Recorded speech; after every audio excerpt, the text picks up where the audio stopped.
4, 3, 2, 1.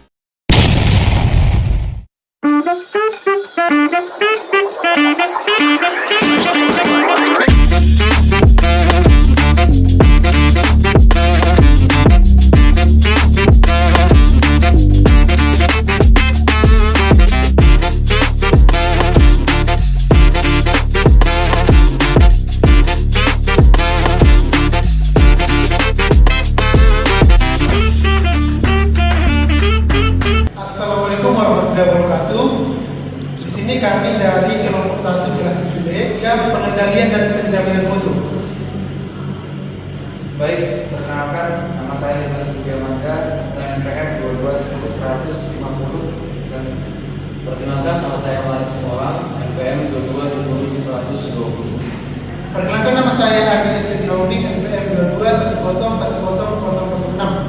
Baik, perkenalkan nama saya Jadi Kusama Rembo dengan nomor NPM 2210-162. Perkenalkan nama saya Rano Lalu dengan NPM 2210-118.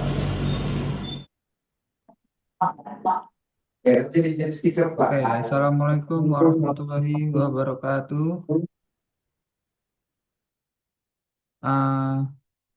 Kami di sini akan memulai presentasi kami pada tugas yang keempat kami dari kelompok 1. Berikut ini adalah anggota kelompok kami.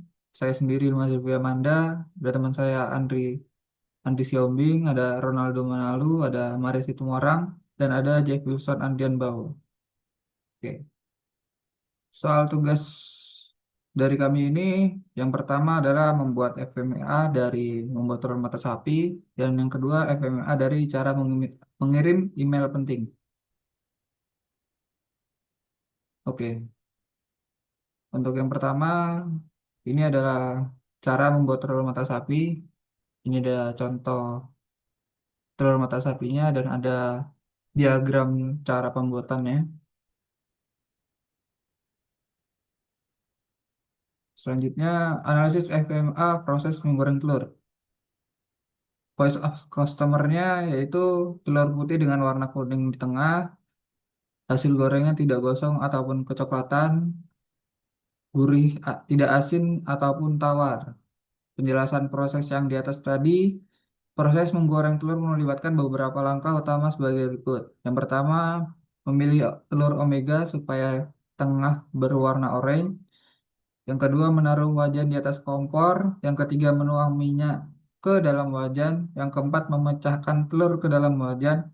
Yang kelima, menggoreng telur hingga tingkat kematangan yang diinginkan. Yang keenam, mengecek kematangan telur. Yang ketujuh, menambahkan garam dan merica. Yang kedelapan, menyajikan telur di piring. Baik, selanjutnya akan dilanjutkan oleh Andri Siombing.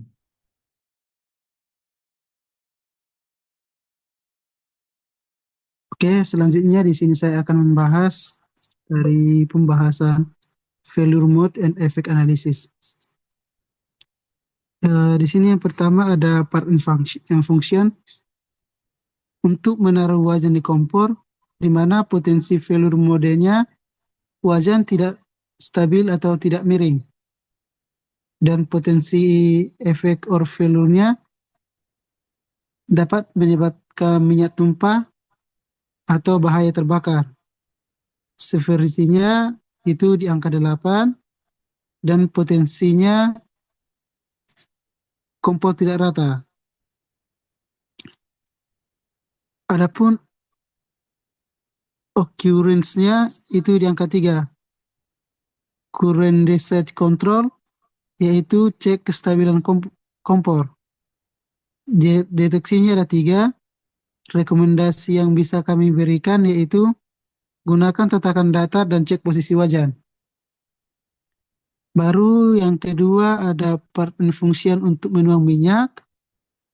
Di sini minyak terlalu sedikit atau terlalu banyak. Baru telurnya terlalu gosong atau terlalu berminyak. Adapun severity-nya itu di angka 6. Potensinya perkiraan tak akurat.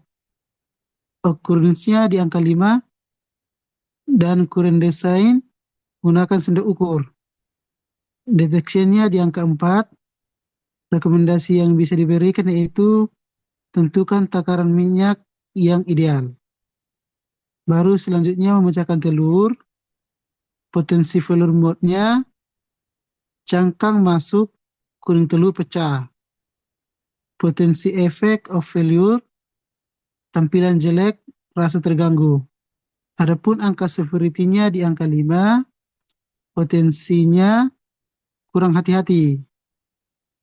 Occurrence-nya di angka 4, current design control, yaitu harus melakukan visual check sebelum digoreng. Detection-nya di angka 5, rekomendasi yang bisa dilakukan yaitu pecahkan di mangkok dulu. Oke, next.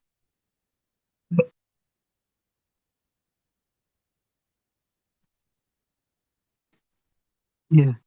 Baru yang selanjutnya di sini untuk menggoreng telur, di mana potensi failure mode-nya akan terlalu matang atau bisa menjadi mentah. Sementara potensi of failure-nya tekstur tidak sesuai atau rasanya menjadi buruk. Dan sepertinya di angka 7, potensi cause-nya pengaturan panas tidak tepat.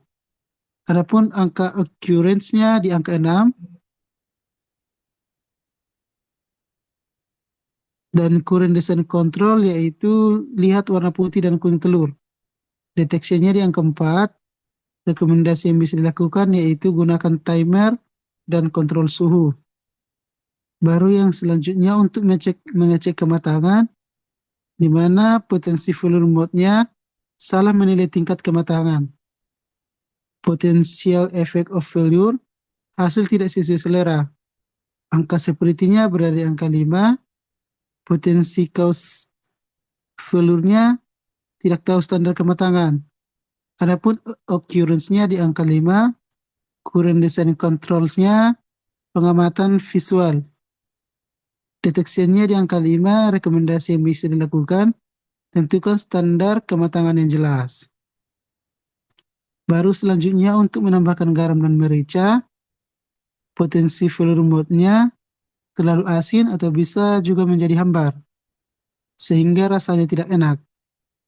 Adapun angka severity-nya di angka 4, potensial cause of failure-nya takaran tidak konsisten. Adapun occurrence-nya di angka 4, current design controls-nya yaitu cicip rasa atau pakai sendok ukur. Dan deteksinya di angka 3, adapun rekomendasi yang bisa dilakukan yaitu gunakan takaran sendok. Yang terakhir, untuk menyajikan di piring, di mana potensial failure mode-nya telur rusak saat dipindahkan. Adapun potensial effect of failure, penampilan buruk, sepertinya berada di angka 3, potensialnya tidak hati-hati, occurrence-nya di angka 3, current design control atau tesnya yaitu perhatikan cara mengambil telur. Adapun deteksinya di angka 3, rekomendasi yang bisa dilakukan, gunakan spatula lebar. Analisis FMEA atau failure mode and effect analysis.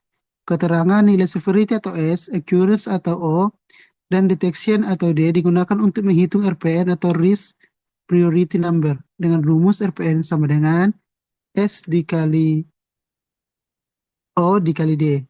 Semakin tinggi nilai RPN, semakin besar prioritas untuk dilakukan tindakan perbaikan. Dari hasil analisis pada tabel, langkah menggoreng telur memiliki nilai RPN tertinggi yaitu berada di angka 168. Hal ini menunjukkan bahwa tahap tersebut memiliki risiko terbesar terhadap kualitas hasil akhir. Oleh karena itu, tindakan perbaikan seperti pengaturan suhu dan waktu penggorengan yang tepat perlu menjadi fokus utama. Tahapan lainnya memiliki risiko sedang hingga rendah dan tetap memerlukan pengawasan, terutama dalam penentuan takaran minyak dan bumbu agar hasil sesuai dengan standar mutu yang diinginkan. Adapun kesimpulan dari soal yang pertama, dengan demikian kesimpulan analisis FMEA, proses menggoreng telur adalah teridentifikasinya titik-titik kritis kegagalan. terukurnya risiko dari setiap kegagalan tersebut, dan terformulasikannya tindakan perbaikan yang spesifik dan terprioritaskan untuk menghasilkan kualitas produk yang lebih baik dan konsisten. Selanjutnya akan dibahas oleh Saudara Jeff Wilson. Ya, Lanjut. Nah, oke. rancangan operator sebelum balik. Diagram mengirim email. Jadi di sini juga dilihat bahwasanya ada diagram yang bisa digambar di tengah itu.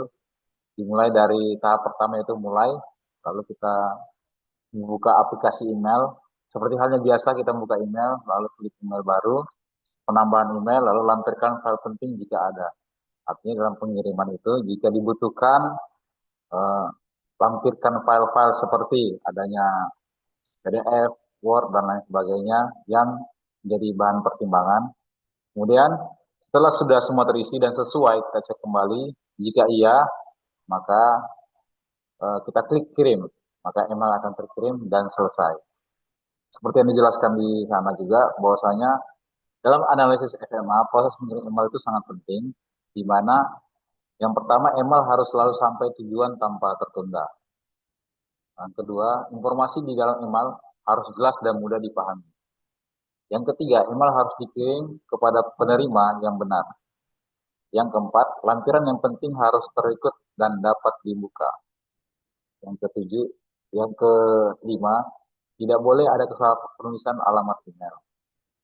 Yang keenam, email harus tiba tepat waktu jika dikasih tenggat waktu oleh yang ingin dikirimkan. Yang ke-8, sistem harus memberikan notifikasi atau konfirmasi saat email sudah terkirim. Yang ke-9, proses pengiriman email harus mudah dan tidak membingungkan. Yang ke-10, keamanan dan data dan privasi harus terjaga. Dan yang ke-8, tidak ada informasi yang tertinggal atau terletak saat pengiriman. Oke, next.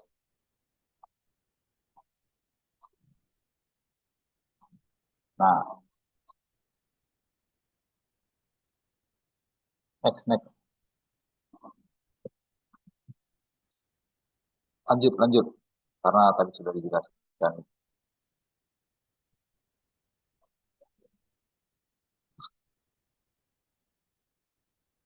Oke, selanjutnya akan dijelaskan oleh kawan saya, Marek Situboran. Oke, saya lanjutkan kembali. Berikut penjelasan proses. Yang pertama, membuka aplikasi email.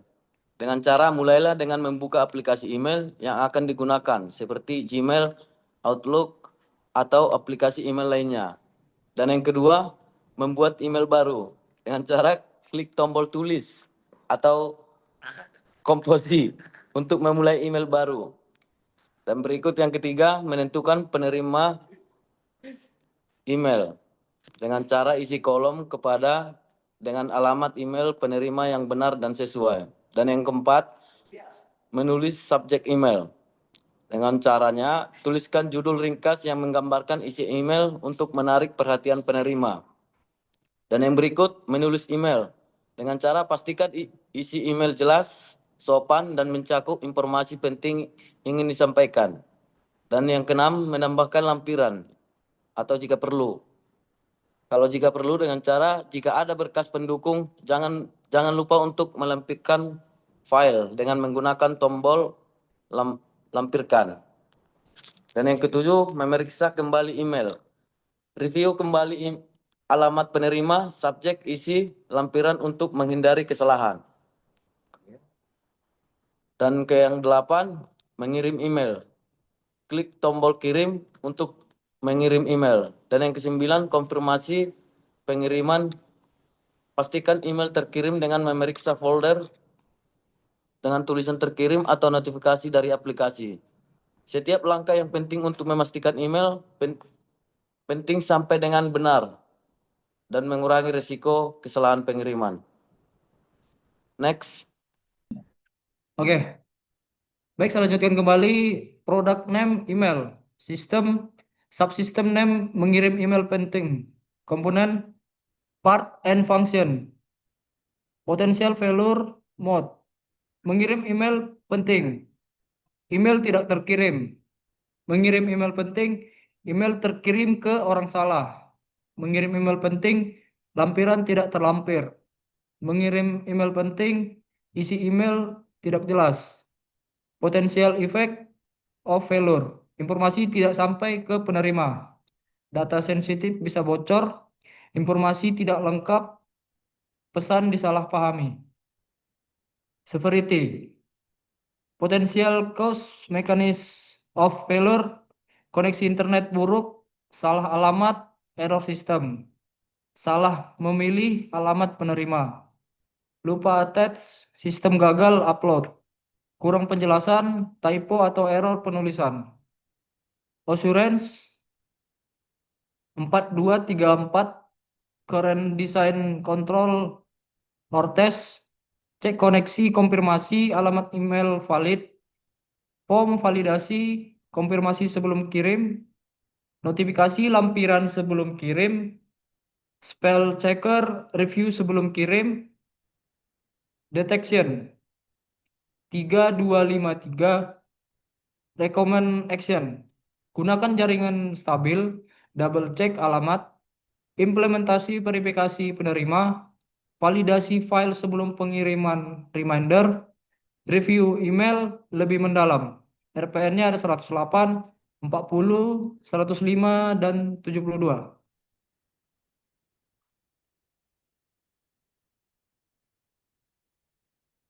Analisis FMA failure mode and effect analysis. Keterangan hasil FMA mengirim email penting. Yang pertama, dari analisis FMA ditemukan beberapa potensi kegagalan utama, yaitu email tidak terkirim, email terkirim ke orang yang salah, lampiran tidak terlampir, dan isi email tidak jelas. Yang kedua, risiko tertinggi muncul pada kegagalan email tidak terkirim dan lampiran tidak terlampir, seperti ditunjukkan oleh nilai RPN yang tinggi, 108 dan 105. Hal ini karena dampak yang serius dan kemungkinan terjadinya cukup besar. Yang ketiga, risiko kegagalan email terkirim ke orang yang salah memiliki severity paling tinggi 10, karena bisa menyebabkan kebocoran data sensitif, namun memiliki occurrence dan detection yang relatif rendah, sehingga nilai RPN-nya lebih kecil 40. Kesimpulan, proses mengirim email penting membutuhkan kontrol dan validasi yang lebih ketat untuk meminimalisir potensi kegagalan. Yang kedua, tindakan pencegahan yang penting termasuk melakukan pengecekan koneksi internet, memverifikasi alamat penerima secara berulang, memastikan lampiran terupload dengan baik, serta melakukan review isi email sebelum dikirim. Yang ketiga, prioritas tindakan perbaikan diberikan pada poin dengan RPN tertinggi, yaitu kegagalan pengiriman email dan kegagalan lampiran. Karena dua hal tersebut paling sering terjadi dan berdampak signifikan bagi keberhasilan komunikasi email penting. Yang terakhir, dengan penerapan sistem validasi dan reminder yang efektif, potensi kegagalan pada proses pengiriman email penting dapat ditekan, sehingga informasi dapat tersampaikan dengan tepat, lengkap, dan aman.